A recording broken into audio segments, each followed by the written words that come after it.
اب جدید خواتین اور یہ جو کچھ اینکر پرسن ہیں، یہ اصل میں نا یہ آپ کو سیاست سکھاتے ہیں، لیکن یہ مادر پیدر آزاد لوگ ہیں، بالکل آزاد۔ یہ تو علماء شور نہ کریں، بات نہ کریں، گفتگو نہ کریں، مشائخ بات نہ کریں، اور یہ جو کچھ سنجیدہ اور دینی طبقہ ہے یہ کچھ شور نہ کرے، یہ تو روڈوں پہ ننگے ہو کے آ جائیں معاذاللہ۔ خوفناک نظریہ رکھتے ہیں یہ لوگ۔ عورت کو کہتے ہیں تیرے حقوق ہم تجھے لے کے دیں گے، مثلاً وہ کون سا حق ہے جو تم نے لے کے دینا ہے؟ میرے نبی کریم صلی اللہ علیہ وسلم اس کو بیٹی بھی بنایا ہے، اس کو بہن بھی بنایا ہے، اس کو ماں بھی بنایا ہے، اسے بیوی کا عالی شان رتبہ بھی عطا فرمایا ہے۔ اور چونکہ بیٹی کا بھی حق بڑا بیان کیا جاتا ہے، بہن کا بھی، ماں کا بھی، اور بیوی کے معاملے میں لوگ سمجھتے ہیں کہ زیادہ بات نہیں کرنی چاہیے، شاید مسئلہ خراب ہو جائے۔ حالانکہ نبی پاک صلی اللہ تعالیٰ علیہ وسلم نے بیوی کے بارے میں پتہ کیا فرمایا؟ فرمایا جب تم نکاح کر لیتے ہو تو اپنا ایمان محفوظ کر لیتے ہو۔ اب میں اس کی شرح نہیں کرتا، اب خود کر لیجئے گا کہ وہ ایک ایسی شخصیت ہوتی ہے کہ جس کی موجودگی میں آپ کا ایمان محفوظ ہے۔ اب میں نہیں سمجھتا کہ اس سے بڑی بات کوئی اور ہو سکتی ہے، جس کی موجودگی میں آپ کا ایمان، اور بھئی یہ حدیث پاک عرض کر رہا ہوں، نکاح جب کوئی کر لے تو اس نے اپنا ایمان مکمل کر لیا۔ اس کا معنی یہ ہوا کہ آپ کا ایمان محفوظ ہے اس کی موجودگی میں، تو اس سے زیادہ بھی، یعنی ایمان سب سے قیمتی چیز ہے نا، تو اس کے محفوظ ہونے کی وجہ حضور نے نکاح بیان کر دی۔ اب میرا خیال ہے بی بی اگر کوئی اس سے بڑا حقوق مانگے گی تو بیوقوفی کرے گی۔ اتنا بڑا درجہ نبی کریم نے اسے عطا کر دیا، اتنا بڑا مقام دے دیا کہ تو خاوند کے ایمان کے محفوظ ہونے کا ذریعہ بن گئی ہے۔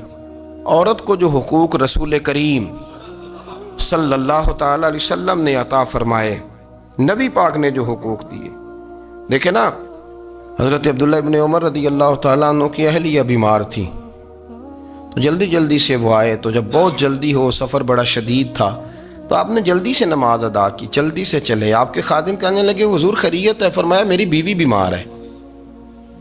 تو اس نے عرض کی حضور آپ کی اہلیہ بیمار ہے، تو آپ نے نماز بھی جلدی سے پڑھی، سفر بھی جلدی جلدی کیا۔ تو فرمانے لگے یہ وہ چیزیں ہیں جو ہمیں مدینے والے رسول نے سکھائی ہیں۔ آپ اس کیفیات کو سمجھیں کہ حضور صلی اللہ علیہ وسلم نے درس دیا۔ اور پھر ایک اور بہت بڑی بات، یہ فضیلت کسی اور کو نہیں دی، جو عورت کو حضور نے فضیلت دی، یہ فضیلت کسی اور کو نہیں دی۔ کبھی حضور نے فرمایا کہ تمہارا ابا تمہارے ساتھ بہت سخت رویہ کرے تو تم نے اس کو اس سختی پر داد دینی ہے؟ فرمایا چلو اگر وہ زیادتی بھی کرے تو تم نے اس کے ساتھ سلوک اچھا ہی کرنا ہے۔ لیکن آپ ایک بات کو سمجھے نا کہ بچے کے بارے میں، بیٹے کے بارے میں، بیٹی کے بارے میں فرمایا 10 سال کے ہو کے نماز نہ پڑھیں تو سختی کرو، تمہارا ڈنڈا بھی لٹکنا چاہیے۔ بہت ساری جگہوں پہ بہت سارے لوگوں کے لیے سختی کا حکم دیا، لیکن عورت کے لیے حضور نے جو جملے کہے، اصل میں ہم سمجھتے ہیں کہ یہ ایک بات ہے، مشہور ہو گئی ہے روایت حدیث، تو بس اس کے پس منظر پر اور جملوں کے حسن پر شاید معاذ اللہ غور کرنے کی ضرورت نہیں، ذرا اس لفظ کی تاثیر پر غور کریں۔ حضور نے فرمایا عورت ٹیڑھی پسلی سے پیدا کی گئی ہے، یہ ٹیڑھی ہے، کو سیدھا کرنے کی کوشش کرو گے تو ٹوٹ جائے گی۔ تو حضور پھر ہمارے لیے حکم کیا ہے؟ فرمایا جیسی ہے تم اسی کے ساتھ نبھا کرو۔ آپ سمجھیں کہ اتنا محفوظ حضور نے درجہ دے دیا بی بی کو، اتنا محفوظ کہ فرمایا غلطی بھی ہو تو میرے غلاموں تم اس کے ساتھ نبھا کرو، گزارا کر لو۔ کو کیا اور حق چاہیے عورت کو، جس کو اس کی غلطیوں سمیت نبی پاک نے قبول کرنے کا حکم دے دی کہ اس کی کمزوریوں سمیت قبول کر لو۔ اب اس کو اور کیا کوئی کمزوریوں سمیت قبول کرتا ہے؟ کبھی آپ دکان پہ بیٹھے ہو تو آپ کہیں بھی اس میں یہ بھی غلطی، میرے مال میں یہ بھی کمزوری ہے، یہ بھی کمزوری ہے، یہ بھی کمزوری ہے، تو کر لے قبول؟ کرتا ہے کوئی؟ کوئی شخص ایسا ہو جو کسی چیز کی کمزوریاں بیان کر کے کہ اسے قبول کرو؟ پر رسول کریم صلی اللہ تعالیٰ علیہ وسلم نے نا ہمیں سبق دیا، حضور نے ہمیں درس دیا، نبی پاک نے ہمیں پیغام دیا۔ فرمایا یہ ٹیڑھی ہے، سیدھی کرنے کی کوشش کرو گے تو بیچاری ٹوٹ جائے گی، تو اس کے ساتھ نبھا کر جاؤ۔ آپ میری بات کو سمجھیے گا۔ چلیں میں اس پر ایک اور بخاری مسلم کی حدیث پڑھتا ہوں۔ حضرت سلمان فارسی رضی اللہ تعالیٰ عنہ اور حضرت ابو درداء کے درمیان بھائی چارہ تھا۔ مکے سے مدینے جب لوگ آئے تو حضور نے بھائی بھائی بنایا تھا۔ ان کے درمیان بھائی چارہ تھا، تو ابھی پردے کی آیات نازل نہیں ہوئی تھیں تو لوگ ایک دوسرے کی طرف جاتے تھے۔ حضرت سلمان فارسی رضی اللہ تعالیٰ عنہ حضرت ابو دردہ رضی اللہ تعالیٰ عنہ کے گھر میں تشریف لے گئے تو دیکھا کہ ان کی بیوی بڑی غمگین بیٹھی ہیں۔ تو ہم نے فرمایا بہن کیا ہوا؟ تو کہنے لگی تمہارے بھائی کو دلچسپی کوئی نہیں رہی، ہر روز روزہ رکھ لیتا ہے اور ساری ساری رات نفل پڑھتا ہے۔ حضرت سلمان فارسی کہنے لگے ٹھیک ہے کر لیتے ہیں بندوبست۔ نماز دین ہے کہ نہیں؟ دین ہے نا یہ چیزیں۔ لیکن حضرت سلمان فارسی جناب ابو دردہ سے کہنے لگے آج میں نے تیرے گھر میں رہنا رات کو، کیونکہ وہ تو ساری رات نماز پڑھتے تھے، نفل پڑھتے تھے۔ انہوں نے کہا ٹھیک ہے، ایک بستر لا کے بچھا دیا حضرت سلمان فارسی کے لیے۔ سلمان فارسی فرمانے لگے دوسرا بھی لا۔ کہا وہ کیا کرنا ہے؟ فرمانے لگے تو نے بھی سونا ہے، میں نے بھی سونا ہے، تو نے بھی سونا ہے، عشاء پڑھیں گے اور پھر دونوں سوئیں گے۔ کہا میں نے تو نماز پڑھنی ہے۔ فرمایا تہجد کے وقت اٹھ کے پڑھیں گے، اللہ کے رسول بھی رات آخری حصے میں جا کے نماز پڑھتے ہیں۔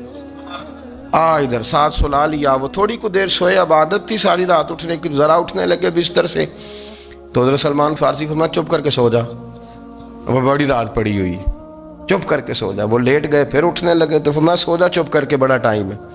سحری کے وقت اٹھے، نفل پڑھے، ان کا ارادہ تھا روزہ رکھنے کا، تو فرمانے لگے کل رکھا تھا نا نفلی روزہ؟ جی رکھا تھا۔ پرسوں بھی رکھا تھا، ترسوں بھی رکھا تھا۔ فرمایا آج نہیں رکھنا، آج میں تیرا مہمان ہوں، سارا دن کٹھے مل کے روٹیاں کھائیں گے، آج نہیں روزہ رکھنا، سلا دیا۔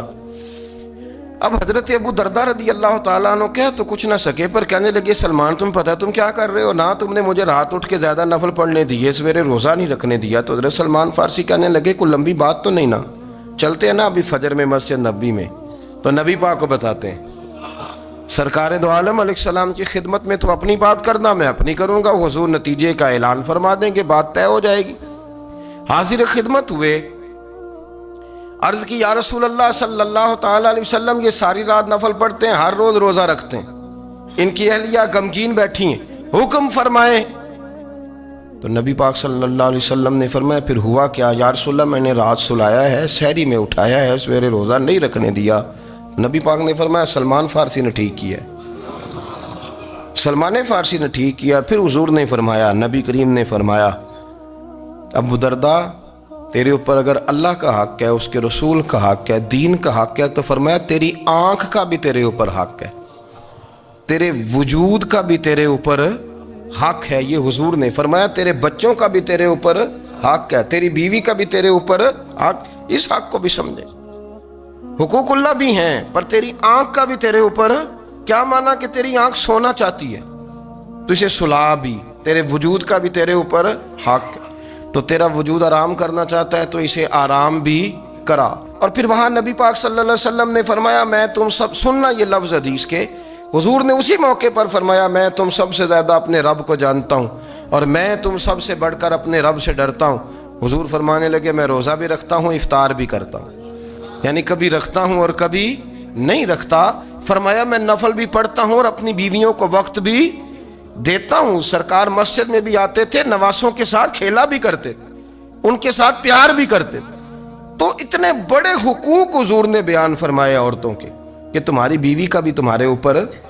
لو ایک حدیث بخاری کی اور یہاں بیان کر دیتا ہوں۔ ایک شخص نے آ کے عرض کی یا رسول اللہ صلی اللہ تعالیٰ علیہ وسلم جہاد کے لیے تیاری ہو گئی ہے، صفیں بن رہی ہیں، مجاہدین کی تیاری ہے، تو میرا بھی نام لکھ دیا گیا ہے مجاہدوں کی لسٹ میں، لیکن یا رسول اللہ صلی اللہ تعالیٰ علیہ وسلم میری بیوی نے حج کی تیاری کر لی ہے اور میرے دوستوں نے، صحابہ نے میرا نام مجاہدین کی لسٹ میں لکھ دیا، تو میرے لیے کیا حکم ہے؟ یہ بخاری مسلم ہے۔ تو نبی پاک صلی اللہ تعالیٰ علیہ وسلم نے فرمایا جہاد پہ کوئی اور چلا جائے گا تو بیوی کے ساتھ حج کرنے جا، اسے محرم کی ضرورت ہے، وہ تیرے بغیر کیسے جائے گی؟ مجاہدین کو تو اور مجاہد مل جائے گا، پر تو اپنی بیوی کے ساتھ جانا۔ نبی پاک صلی اللہ علیہ وسلم نے مرد کو محافظ بنایا ہے، عورت کو مرد کا قیدی نہیں بنایا، بلکہ عورت کو حفاظت عطا کی اور مرد کو اس کا محافظ بنایا۔ اب بچیاں آزاد ہونا چاہتی ہیں، اور آزادی بھی وہ والی کہ جو بنیادی طور پر آزادی نہیں، فحاشی ہے۔ میں نے بہت پہلے کہا ہے کہ اسلام بیٹیوں کو قیمتی سمجھتا ہے۔ جس بندے کے پاس 20 تولے سونا ہو وہ چوک میں لے کے نہیں آتا، وہ قیمتی چیز ہے، اس نے چھپا کے رکھی ہوتی ہے۔ تو جو نبی پاک صلی اللہ علیہ وسلم کا کلمہ پڑھنے والے بیویاں، اسلام انہیں قیمتی سمجھتا ہے،